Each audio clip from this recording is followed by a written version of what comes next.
Well, good morning, Glue Troopers. I hope everybody's doing well. Just to let you know, I actually recorded this last night. The wife and I have things to do today, but I wanted to get a morning video out, so I decided to go ahead and do it the night before. This is on the Aliens APC, which is by Halcyon. And when I did the history on Halcyon and did the research on them, I had heard a lot of complaints about the quality of their product. And it's at best average. There are definitely some major gaps and things. This is definitely a Bondo Queen.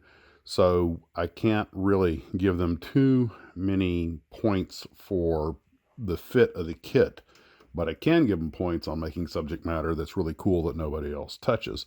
So there you have it. Now, on this particular one, of course, I had to slather a lot of, I believe I was using the Deluxe. No, that's Tamiya White. That's Tamiya White I'm using in there. And it does a pretty good job, and it seals up. One of the things was the color pattern. I tried several different various forms of green and olive drab trying to get it right, but looks like the old U.S. Air Force olive drab is probably the closest thing. Of course, I'll weather this when I'm done. And I kind of like the cool camo pattern that the different colors made when I was doing the test shots there. I was going to say, well, I primed it in a darker color, but actually I got the cans mixed up and started painting the wheels the wrong color. But that was one of those things where every knock is a boost. It actually turned out to be kind of a blessing in disguise, because I wanted the treads on the tires to be darker than the rest of it, but not black. And sure enough, that dark, I grabbed the can of the dark Luftwaffe by mistake, but it's going to be perfect. I'm going to tape that off, seal it off, and then reshoot the outside of the wheels in the olive drab, and it'll look just awesome when I'm done.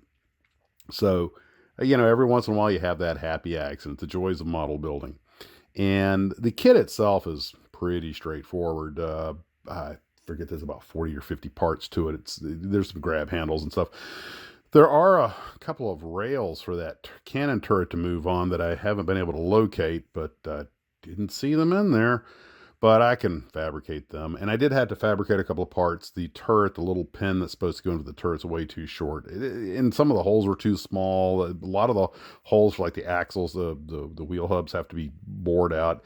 Yeah, not a fantastic kit, but it's not hard to fix the problems with it. I fabricated a couple little parts that work better than the ones that came with it, and there you have it. So I thought it was going to be like, oh, this will just be a 2-day build, but it kind of took on a life of its own. But not a problem, because you know what, Ripley's worth it.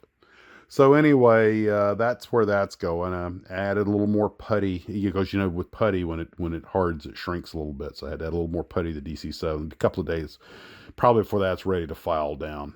But that's pretty much what I got done. Had a lot of foul weather here, so I didn't get out to the Tarbis too much. That's really all I got for this morning. Of course, I'm forgetting the obvious. The Tom Daniel build went up last night. And guys, we only had 8 entries, but they were some really great ones, and just some beautiful work. I linked it to send an email to TD to see if hopefully he'll get a chance to see it and comment on it. And that's what we have.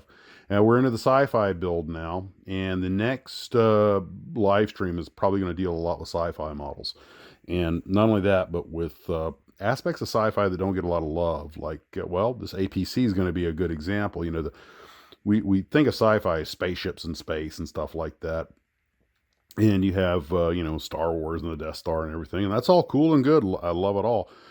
And you've got like Independence Day, which has, the jets fighting the aliens. But there's only a couple of movies that have really gotten into sci-fi from like the ground pounder point of view. For those of you who don't know, I was in the infantry. So movies like Battle LA and even the Tom Cruise, was it 2005 War of the Worlds, where the infantry's, slugging hard but not gaining the ground. But at the end, when the shields come down, you see the guys with the Gustavs slugging it out, and the javelins bringing down the alien walkers. And I'm kind of love that kind of sci-fi. So we'll talk about that kind of stuff. Well, anyway, that's what I got for this morning, guys. I hope you're doing well. Take care of yourselves, and as always, model on.